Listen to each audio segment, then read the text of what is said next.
All right. I'd like to welcome you to another episode of How I Came to the Truth.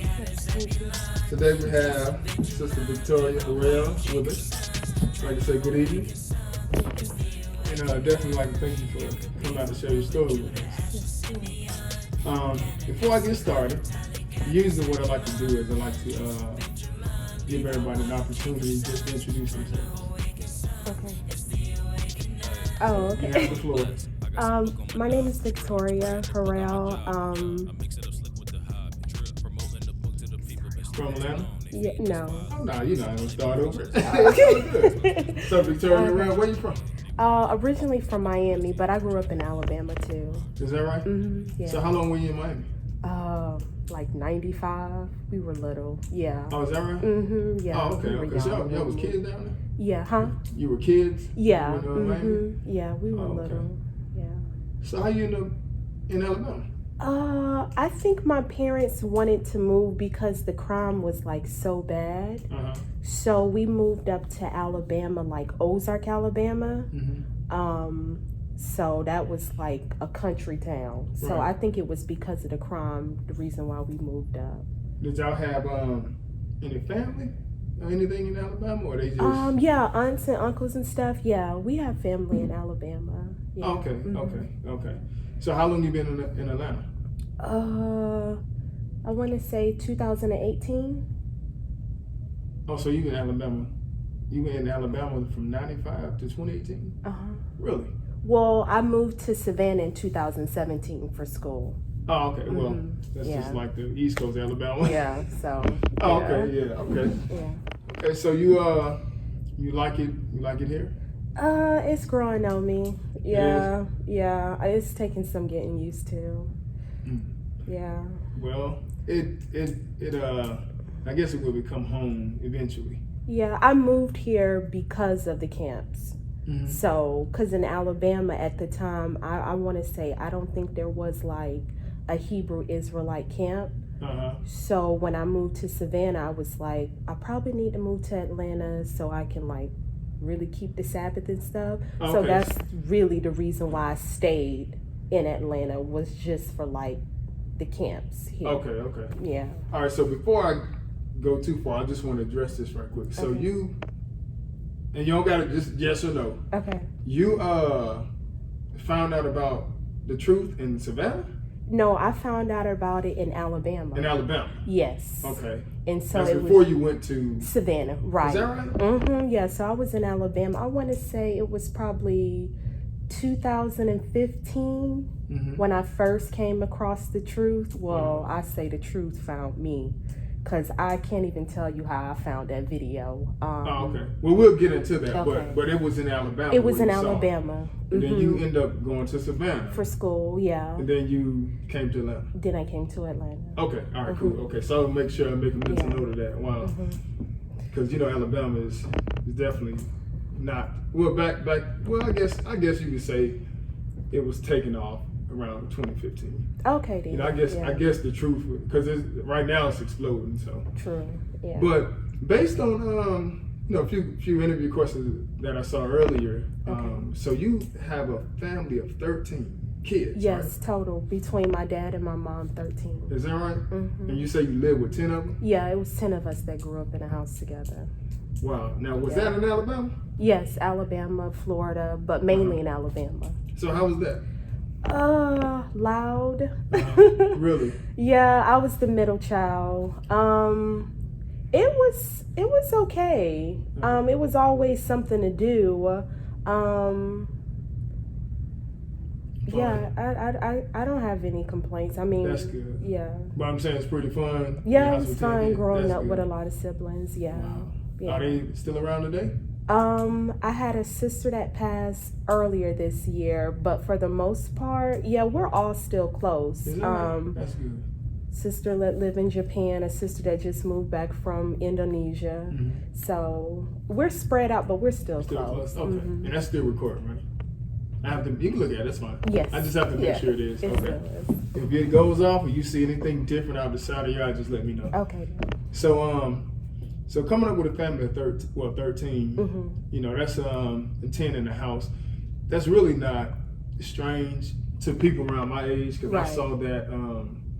I saw that with my dad. Mm-hmm. They had my grandparents on his side had 9, Okay. and on my mother's side, I think it was 13 or 14. Okay. You know what I'm saying? So before we got to, Mm-hmm. you know, this right here, the way it is nowadays, it's almost like, you know, 3 kids is That's taboo now. enough. You know? Right. That's true. But yeah, big families were definitely in during those times. That's why they had the station wagons and all that type of Oh stuff. yeah, vans. Yeah, we had to. Yeah. Yeah, definitely, man.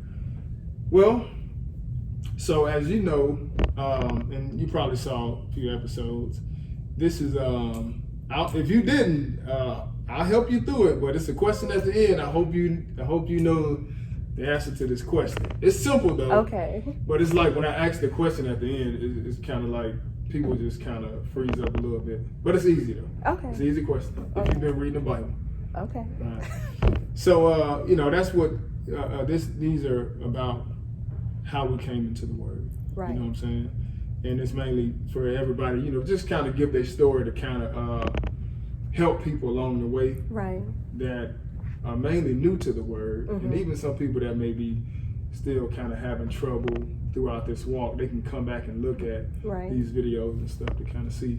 So, how did it all start for you? Coming into the truth. Yeah, because what happened in Alabama that made you? So our family, we grew up like Sunday church. I mean, revival. It seemed like, oh my goodness, every week. So we grew up in like a devoted Sunday church. You know what I mean? Right, So it was right. always church or whatever. Mm-hmm. I just grew up with a lot of people in my family. They would say stuff like God said this and God said that or whatever. Mm-hmm. So a situation happened one time where someone told me God said this Mm-hmm. and it was going to come to pass, and it never happened. And it was just to a point when in my life, I was like 25. I was just like, I don't want to say I didn't want anything to do with the Bible, Mm-hmm. but I felt like I was at a crossroad, and I told myself, well, before I just wash my hands on this Bible, Mm-hmm. let me almost in a sense disprove it.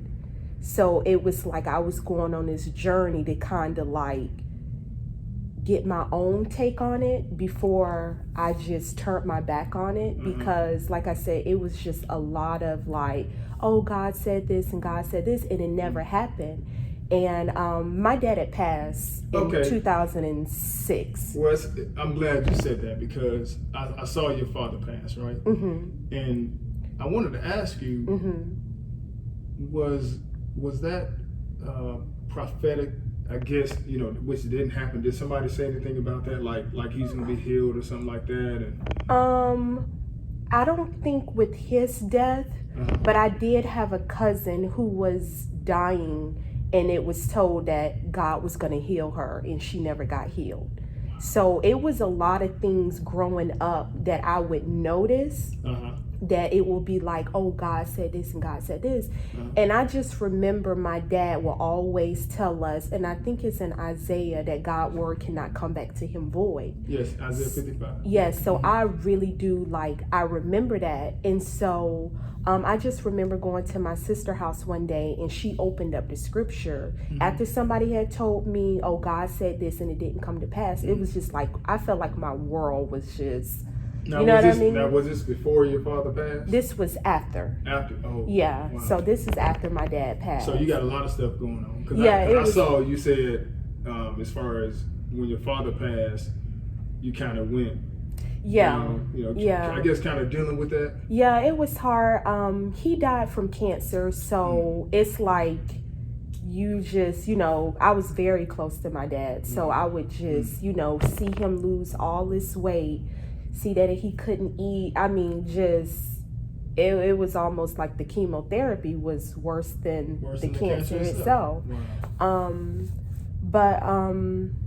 So that was after that. So that I guess this God telling God said it's going to, whatever they say. You know, I know the spiel. Yeah. But they said this after your father had passed. Yeah, like God said this is going to happen and it never happened or whatever. Wow. So I just remember going to my sister's house and she opened up the word to me, and of course it was Isaiah, and so it brought back all of this stuff that my dad said, you know, God is, you know, he's not a liar. So from then on it was just kind of like, I don't want anything to do with Sunday church or whatever. But I was like I said, before I turn my back on it, all I've known is what people have told me about the word. Let me try to get it from myself. Let me read it for myself. And so I went on this like journey to kind of like, to be honest with you, in a sense, disprove the word of God. And I always tell people on that journey ended up changing me. Wow. You know what I mean? You went digging. Yeah. You got what you was looking for. Yeah, and in the process it changed me. Wow. So, and I was, like I said, 25 at the time, and so I just had my son, and I just remember being at my mom's house, and I think I was having all these questions about like just the condition, like even my condition. I just felt like my life was on repeat. I felt like I couldn't get anywhere. I felt just like I was becoming just another statistic. You know what I mean? Like single black mom, you know what I mean? I just felt like, okay. Spinning your wheels. Right. So I remember I was laying in the bed with my son, and like I said, I cannot tell you how this video found me, but it was Drawback Jacob. It was on YouTube, The Hidden Identity of Blacks. And so the brother like laid it out, like he was using scriptures, he was using books that were written by, I want to say, Gentiles, to prove that we were God's chosen people. And that's the first time I was introduced to Deuteronomy 28. So I think I put that video on repeat like 3 times. And simultaneously, my sister said she was outside questioning things as well, as far as her, like, I guess, salvation or whatever.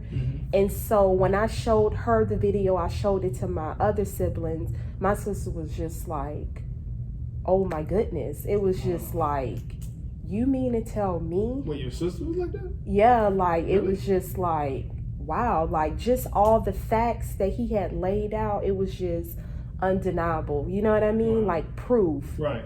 So, yeah. Oh, so you didn't get no kickback from your sister? No, not this sister. This is my sister that lives in Fort Walton Beach. So after that, I tried to introduce it to my mom. She rejected it. I mean, we got kicked out of her house so many times trying to just... Oh, you and your sister trying to talk? Yeah, just present her with the truth. Like, look, like, everything we've known our whole lives have just been... Lies, basically. Right. Yeah. Well, I see you guys were brought up in the church. Yes. Right. So, and when I guess when we say brought up in the church, it's church on Sunday from, and it might have changed during your time. It might not have, but Sunday school, regular church, worship service or whatever, go home, then come back that evening, which is what we had to do. Then it was sometimes they had Bible drill on Tuesdays or something for the teenagers, right? But on Wednesday night is Bible study, Friday night is church again. You know, and that's what we that's what I saw, and that's usually what you see inside of a lot of black families. So you finding the word, you know, how was that experience? But before you answer that, like, take me back to Alabama. You know what I'm saying? Because somehow or another you end up in Savannah, right? Yeah. Okay, so how did that go about? How did I end up in Savannah? No, how did you I guess take it from Alabama to Savannah and then all the way to Atlanta? Okay, so so we started digging. I think it was me and my sister, and I want to say my little brother. And so we were just on YouTube. I think we were just typing in like Hebrew Israelites and stuff. Then I want to say the first camp we came across was IUIC. Mm-hmm. And I just remember maybe watching a couple of their videos, and I was just like, oh God, please don't let this be it.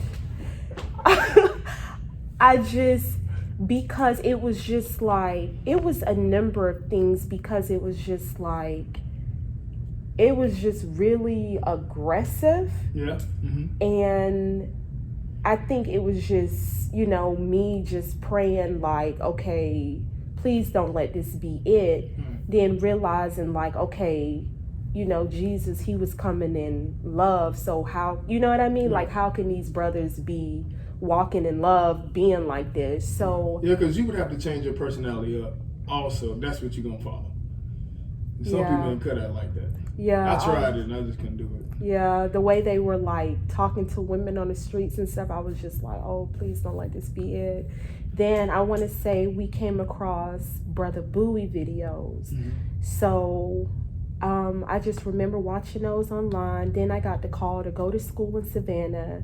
So me and my son moved to Savannah, and then from there we were just doing it online. So you saw this in Alabama? Mm-hmm. Yeah. Okay. So you were kind of like getting your foot a little settled before you left and went to Savannah. Mm-hmm. Now, how old were you at this time? 25. 25 when you left Savannah. When I first came into like the truth, it was 25. 25. And then 27 is when I moved to Savannah. Okay. Mm-hmm, yeah. So at this point, you're in Savannah. You still searching? Yeah. I think I was like searching to get like a physical camp, because it was just something in me that felt like I had to be in church physically. Oh, okay. You know what I mean? And that's probably go back to being raised in the church. Yeah, so I was just like, I want to be there physically. So I didn't, I think I did find like a camp, but it was different. And it's like when you come into the truth, it's like you have to be careful, because just like I tell people, you have different denominations of the Sunday Christian faith. Right. You have different versions of Hebrew Israelites. Yeah, so one doesn't represent all, you know what I mean? So you kind of have to be careful. Some of them do things differently. Yeah. So that's very true. That's very true, because that's probably why you saw, because that's who I saw first. I saw IUIC, GMS. Yes. I saw them first, and it just so happened that I stumbled upon Brother Marlon. You know what I'm saying? Then eventually Bowie, Elijah, and stuff like that. But you usually see the ones that don't represent the majority of us first, because people like the fussing, they like the, they like the entertainment, the controversy and stuff like that.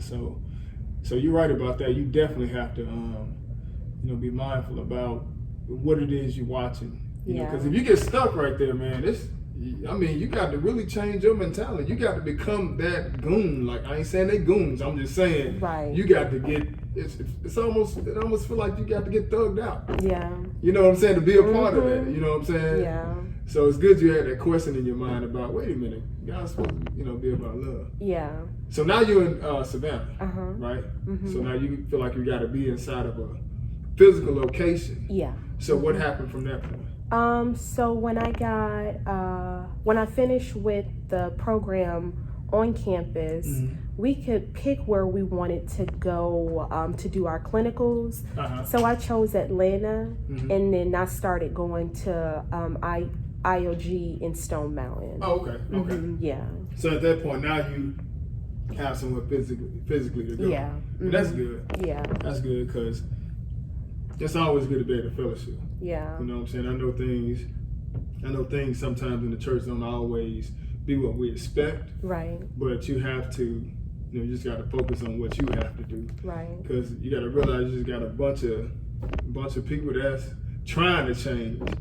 Yeah. Not actually growing up in this. So we still got those ways in us from the world. But it's still better than being inside a Sunday church, though. Right. You know what I'm saying? Right. So back to that. Okay. Growing up in the Sunday church. Now you done found this doctrine. So it sounds like you had somebody on your team. Yeah. You had your sister. Mm-hmm. And you had your brother. Yeah. Okay, it's still 7 more, y'all. Not Yeah. including mom, right? Right, not including my mom. Okay, so how did that go? You Um, got these other 2 on your team now. So you got what, 8 more? Well, no, you got 13 total. but those are the older ones are in Florida. Okay.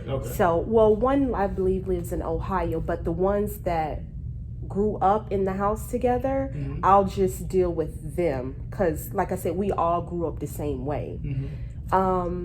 So one of my older sisters, when she was living in Fort Walton Beach, her and her husband are military.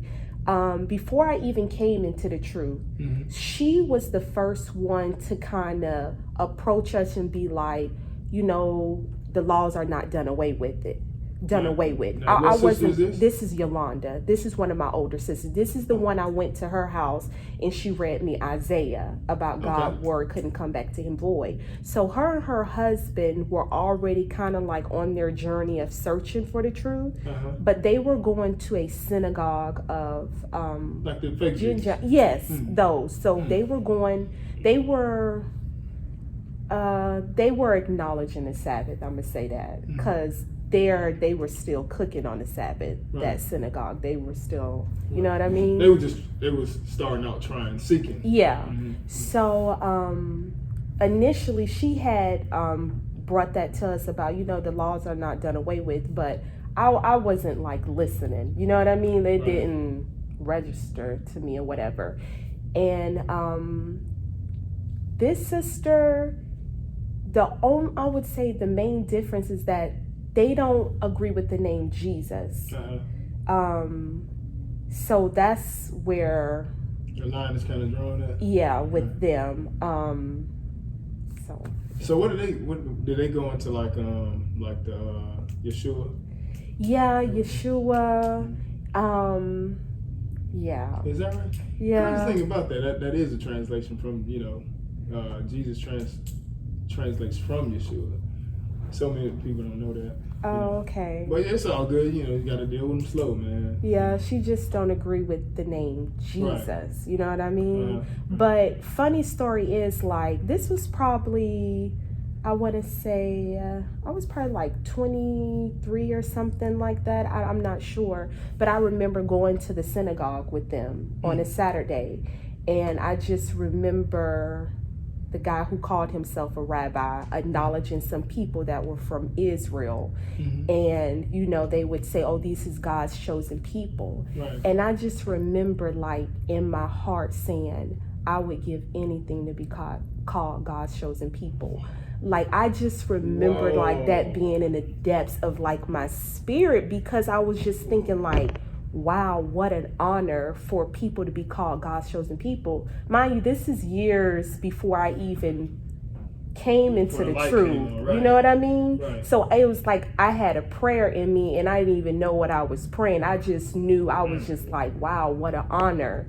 And so, yeah, like 2015, that video found me and it was like, we're God's chosen people. So you can imagine how my heart was just like, whoa, what is this? Right. So when you made that statement, you was at the synagogue. I was at a synagogue. Where our brother, the fake Jew. Yes. Or even some Gentiles who yeah. I think or either them or Esau. Right. But they was talking about them being the children. Yep, and I remember the guy who called himself a rabbi, he was just like saying something, and I think he acknowledged some people that came, they were probably visiting from Jerusalem or whatever or something, but I just remember it was like, oh, this is God's chosen people and stuff like that.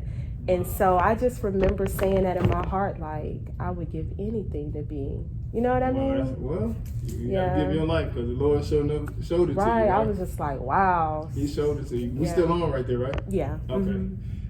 Well, I see, and I see, and you probably don't want to talk about this. Okay. But praise dance in the church coming up. Oh yeah. So now, and I'm bringing that up because, I just need people to understand the depths of how rooted you can be in the church and then the drastic change that has to happen. So you doing the praise dance, you be in the church all the time. Yeah. You know, so did your mama receive this once you came to the truth? No. She didn't? No. Who was your hardest critic? I would say my mom, and then my other sister, the one that lives in Beaufort and stuff.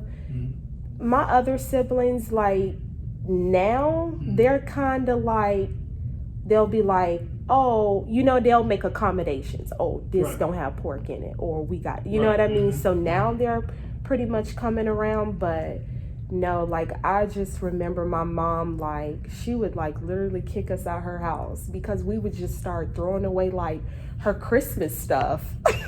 And she would just get so mad. It's like once our eyes was open to this, we were just like, oh my goodness, we got to get rid of everything. So were y'all still staying there? Y'all was just throwing the stuff away? We were just throwing the stuff away. And she went right back to the trash can and got it. Her Christmas stuff. Wow, that's zeal right there. That's definitely some zeal. She kicked us. Wow. But she like, with my son, she'll respect it. Like if I tell her, you know, no pork or whatever, no, she understands that. Right. It wasn't like this in the beginning, but I just feel like the more you do it and you know, hold fast to what you believe, people will see. You know what I mean? Like they'll just be like, oh, okay, this not just like a little phase you're going. Yeah. Right. Yeah. Well, that's like I say, they reading the Bible. That's just like Paul says something in 1 Corinthians, I think 10. And he talk about when you be invited to a feast, you know, in other words, don't hesitate to go, you know, go over there, hang out or whatever. You know, but if they say this is offered in sacrifice to idols, then you know not to partake in it. Yeah. What made me think about that is how you said now they'll accommodate you. Yeah. You know what I'm saying? They'll accommodate you and you go over there and hang out and stuff, but you don't even have to ask. Right. You know what I'm saying? And, you know, because they see what you're doing. Yeah. And after a while, it turns into respect. You know what I'm saying? Mm-hmm. But at the same time, like I say a lot, they won't have no excuse, man, because what you're doing come from somewhere, and it come from the Bible. Yeah. So, you know, hopefully they'll come into the Word, because you have no excuse. You can't say to God, well, you know, I didn't know. And He's going to say, well, your sister Victoria, you know, she told you she didn't eat pork. Remember she came over your house, you kept putting that pork away? Yeah. You know, that was your opportunity to search. You know what I'm saying? So they read the Bible indirectly every time we come around. Yeah. You know, so you were saying you prayed and asked God, you know, you give your life if you could be God's chosen people. Like, it was, paraphrasing, And so now that you went on this journey to try to disprove the Bible, and it ended up, you know, and I think that's one reason we tell people when they don't believe us, what we say is, it's a trap. What we say is, well, why don't you prove us wrong? Yeah. Because we know once you go digging, you're going to realize, like, wait a minute, so... But and that's what happened with you.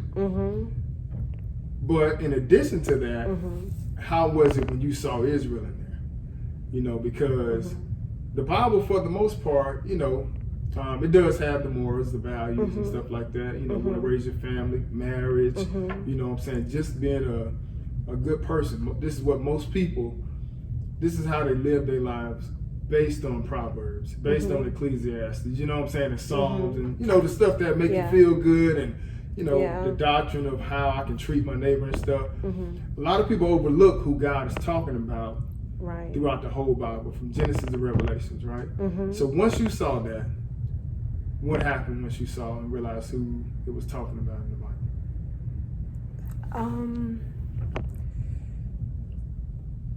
What do you mean, like? As far as like, were you able to understand the Bible a lot better?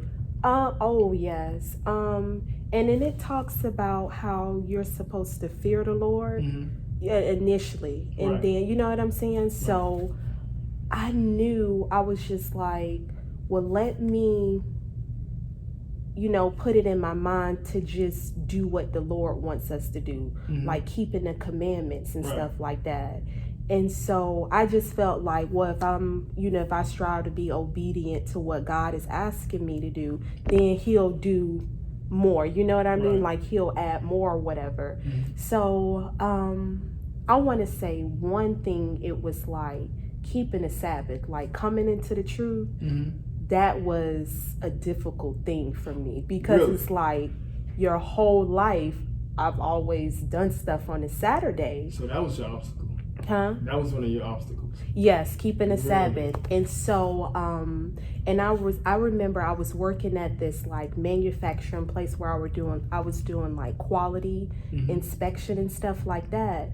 And I just remember I knew the truth or whatever, and I would just justify in my head like, well, God, I gotta go to work, like I have to take care of my son. And these are the things that I would say. So I work one Saturday, and then nothing would happen. And then it's just like the more I got into the truth, the more I would start to feel convicted about going to work on the Sabbath or whatever. Until one day I remember like going into work, and I was just saying to myself like, I'm gonna just go to work. I would go to work. I wouldn't buy anything like from work. I would just go to work, and then I would just come home or whatever. Right. And I would just, like I said, say within myself like, God, you know I have to work. I have to take care of my son. Until one day I remember going to work. It was Friday night, and it's like as the sun was going down, I got a call from my sister, and she was just like, oh my gosh, your house is on fire, while the sun was going down. And I tell this stuff to people because it's just like, I knew what I was rationalizing in my head. I knew I used to be like, God, I gotta work on the Sabbath. I gotta work on the Sabbath. I have to take care of my son. And it's like this one particular time, the last time I ever worked on the Sabbath, my house was burning down as the sun was going down into the Sabbath. Where you was at, Savannah? No, this was in Ozark. Yeah, I was working in Dothan. Yeah, this is in Alabama. I was living in Ozark, and I was working in Dothan. And so it was like God was just... Was you staying with your mom? I had my own place. Really? And I just remember my sister calling me, and she was like, your house is burning down. And I just remember telling the supervisor, like, I got to go. And then when it was like I want to say y'all lost everything in that fire. And I just remember being like, okay, God. I think I got one baby picture, and it's like burnt. Yeah, but at the same time, I just remember checking into a hotel. I want to say I stayed with my mom for a little bit, but I had to go to a hotel. And I just remember like, okay, God, I went into work probably like the next week, and I told my supervisor, I said, the manager, I said, I'm not working on a Saturday again. Like, I'm not. I was like, some stuff is just beyond a coincidence, but the fact that my house was burning down while I was going into the Sabbath, and I remember how I used to justify within myself, like, I gotta work. Were you baptized then? No. So that's a witness to people, because I be telling people, I tell people, I'm still going, right?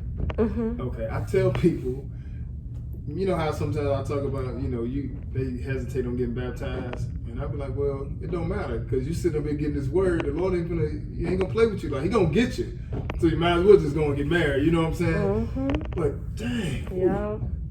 Yeah, I will never forget that. Yeah. Lord don't play. I was just like, okay. And you wasn't hurt, son wasn't hurt, but he got your attention. He sure did. That's why I'm like, when people justify working on the Sabbath and stuff, I'm like, I learned, the Lord showed me. Yeah, I think it's serious, man. Yeah, I was just like, okay. Burnt down. Oh my goodness. But I was thankful. But I was thankful that it happened though, because it was just like, clarity. Because some people are in the truth for years, and they still justify working on the Sabbath. Yeah. So it's just like, I'm glad the Lord showed me early in my journey. Right. Like, when he say don't work, right. Regardless of what you got to take care of, he mean don't work. So. Man. So where you was going at when the sun was going? Were you heading to work? No, I was already at work. This was Friday night. So you had to get off. You had to leave. Oh, I told the supervisor, I was just like, I gotta go. Yeah, I didn't know where my son was. And when I got down there, it was just like, okay.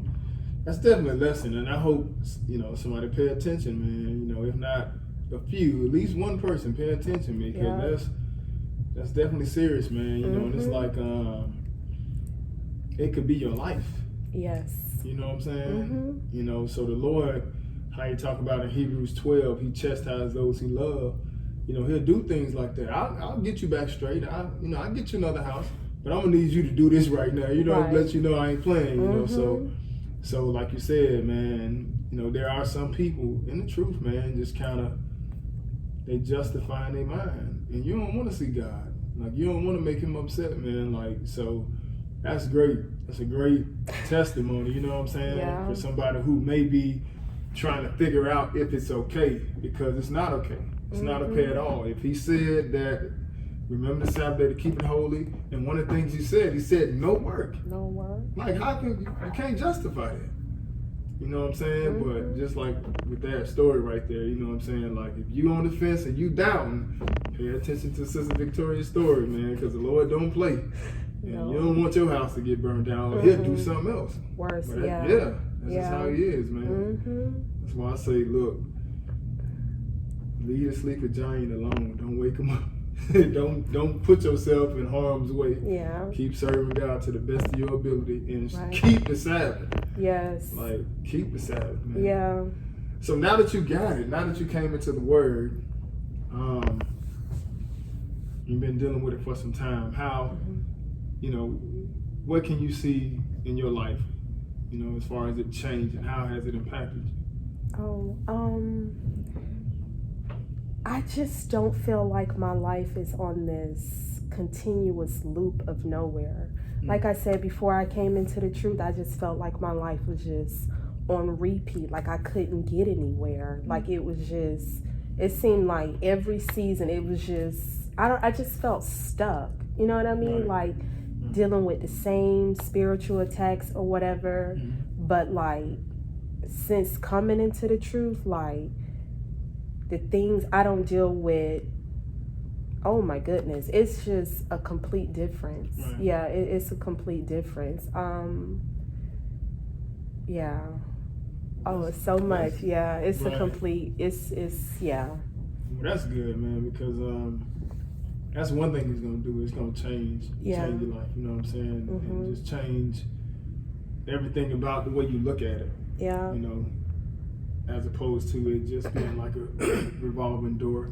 You know what I'm saying? It's just everybody doing the same thing, same thing. But when you find a word, it's like, okay, now I got purpose. Yeah. Then I understand, and you'll move a little different. True. You know what I'm saying? Because you looking forward to something at the end, as opposed to how most of the world sees life. You actually have people out there that just feel like after we die, that's it. And they die not having these answers. Right. You know what I'm saying? So for you to know it, you know what I'm saying, it definitely, just like all of us, it definitely changed us for the better. Yes.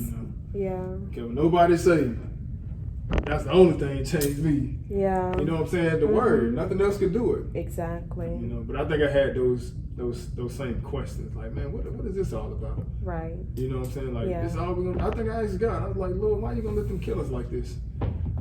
And then later on, he showed me Great Tribulation, Jacob's trouble. Right. Like, wow. You know what I'm saying? Everything makes sense. It makes sense. Yeah, it makes a lot of sense. Yeah, but the same things that I used to deal with before coming to the truth, I don't deal with that stuff. You know what I mean? Like, fears and stuff that I used to have.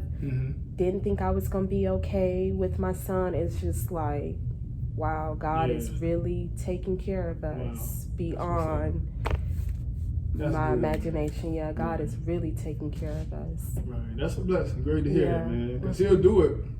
Yeah. All you gotta do is just humble yourself. Yeah. And do what he say. You got the rest. Even when stuff look dim. That's true. You know what I'm saying? So I've noticed that, like, especially when you get a little older, you just like can put everything on cruise control. You ain't gotta really stress out too much. Things come, but the ultimate prize at the end, it's all worth it. So what advice would you have for newcomers in the Word? And just thinking about, you coming in, and you didn't really have, like I said, you had somebody you had your sister and your brother, so that's very rare. Yeah.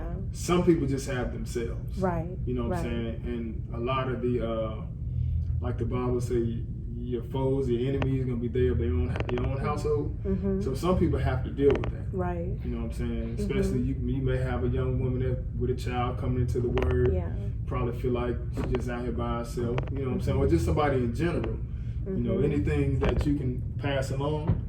I would say coming into the truth, I would say continuously like pray to the Most High for understanding, because you kind of, once you start digging for the truth, you're going to be faced with some stuff, you know what I mean? Like you're going to see a camp over here and a camp over there that might, I don't know, it might be a stumbling block or turn you away from actually really getting into the truth. But I would just always say, like, continue to just pray to the Most High. Like, He hears. Like, if I can't say anything else, it's like I know God hears our prayers and stuff like that.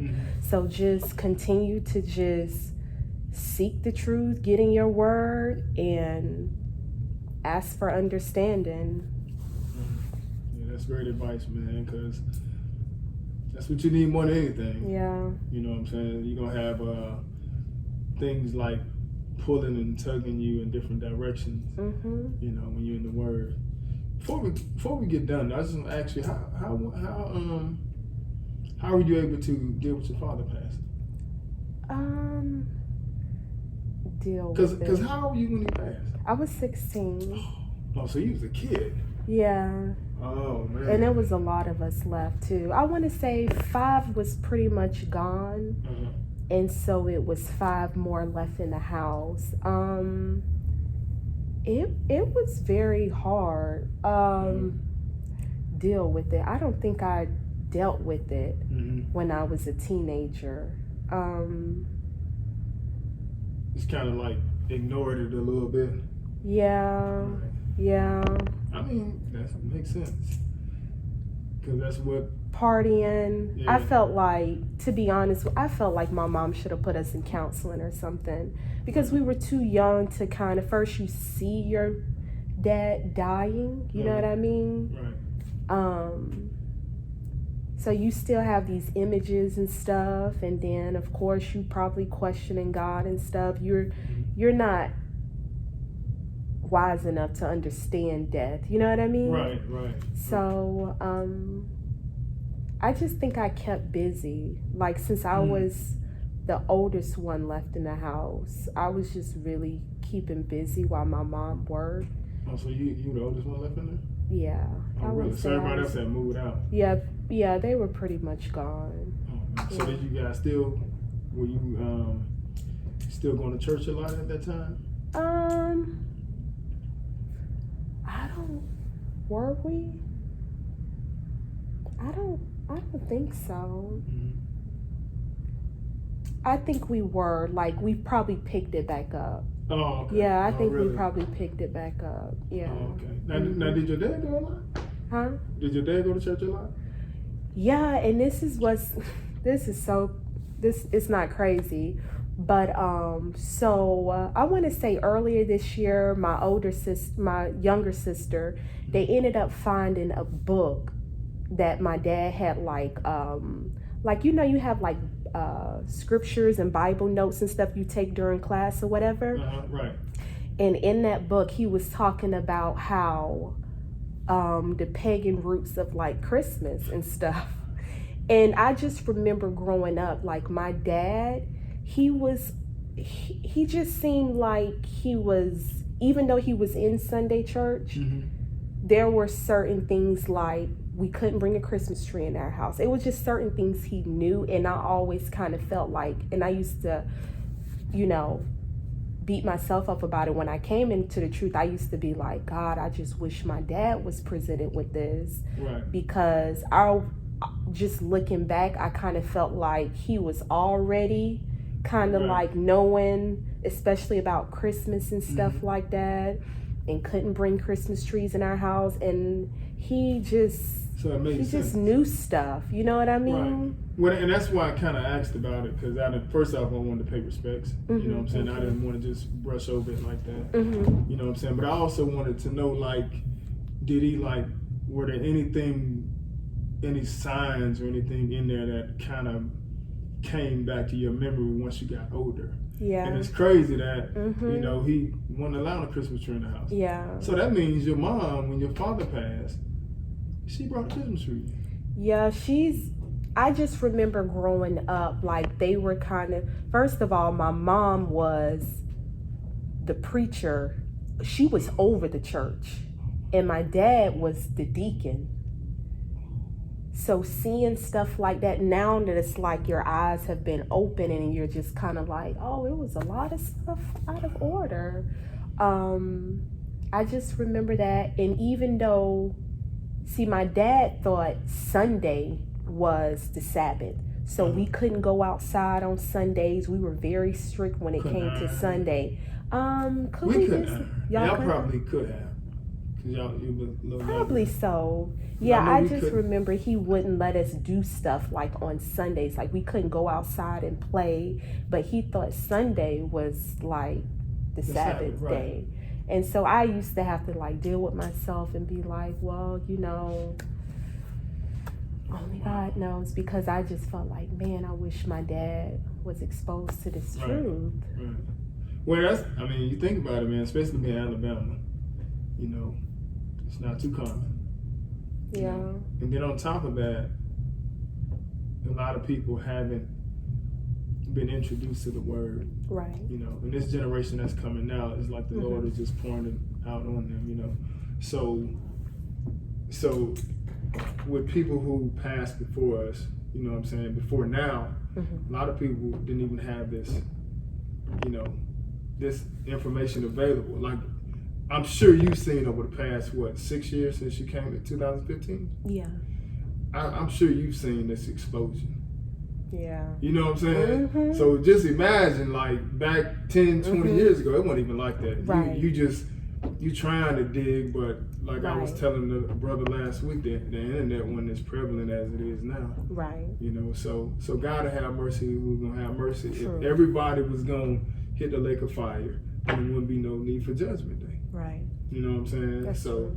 So I guess I comfort myself on the fact of knowing things that my parents did do, especially my father, my mother being a nurse, father doing things in the church. Every time somebody got sick, he a young man, they was calling him to go do all this stuff, and he ain't mind. He did it with a, you know, he did it happily. Right. You know what I'm saying? So it's like, well, I can't get you in the word, but I can't throw you in the lake of fire either.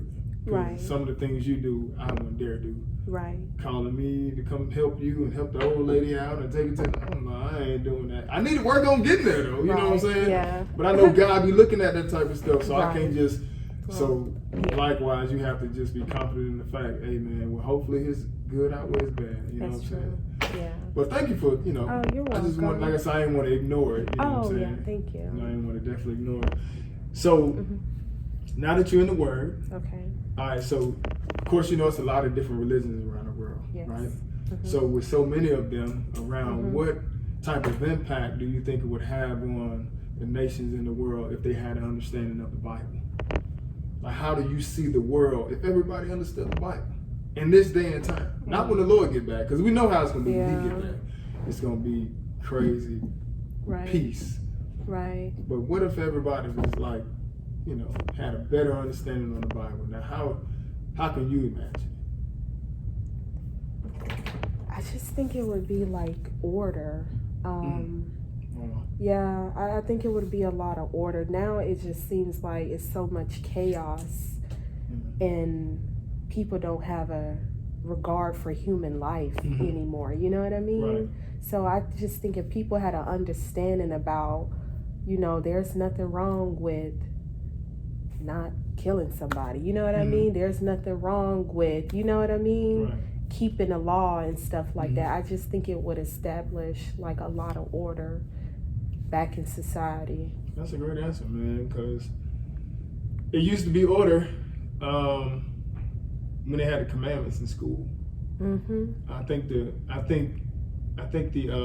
probably the worst you would have to worry about is probably a child stabbing another child with a pencil or fighting. You know what I'm saying? Yeah. But all this, once they got the commandments and kind of threw them away, now you see where the world is going. It's completely out of order. Yes. Like you say, chaos, the killing and stuff, and it's getting bad. I know. You know, so we're definitely there, and we're in need of some order. Right. You know, so yeah, that definitely makes a lot of sense. Yeah. So we have gotten to the last question. Okay. And this question is pretty easy. And, you know, you mentioned the scripture earlier. Okay. So that could be it. I don't know. But what's your favorite book and scripture? And tell us why.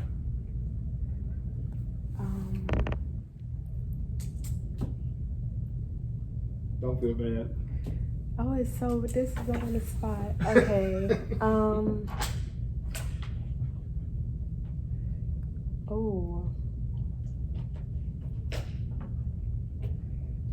I'm on the spot. I don't know. You don't know what's Okay. Yeah. You got to have a favorite book. Okay, what book do you like to read the most? I guess Proverbs. Proverbs? Okay. Yeah. Okay. What's your favorite scripture? Ooh. Why Proverbs then first?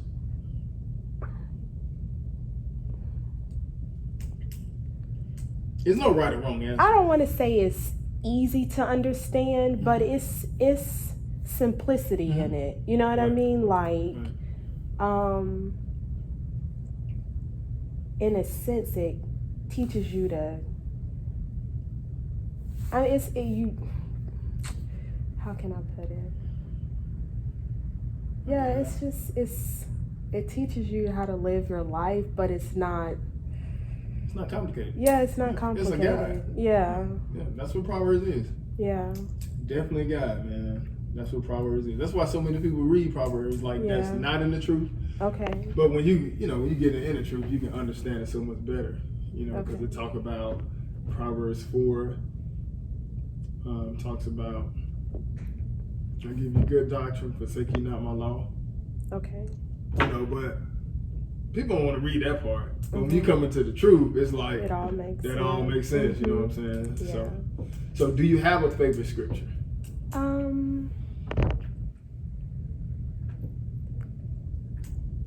It don't got to be nothing that you think they would like. Just something that might have stuck out to you.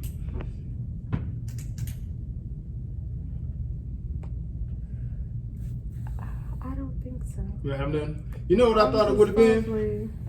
I thought it would have been Isaiah. Oh, 55? Yes, 55. From what your sister told you. Okay, I'll use that one. Yeah, because it really kind of put me on the path to, you know what I mean? Right. Like, don't turn your back on it just yet, you know. Right, not right, going yeah. crazy. So yeah, I would say Isaiah 55. Okay, Yeah. well Okay. you get a pass. I helped you. Okay, thank you. Yeah. Well, Sister Victoria, I definitely like to thank you for coming out Oh, to you're give us your welcome. interview. We definitely appreciate it. And just keep on serving God, man, and raising that young man. Yeah. You got him in the right place. Yeah, thank Thank you, you. sis. All right, thank you.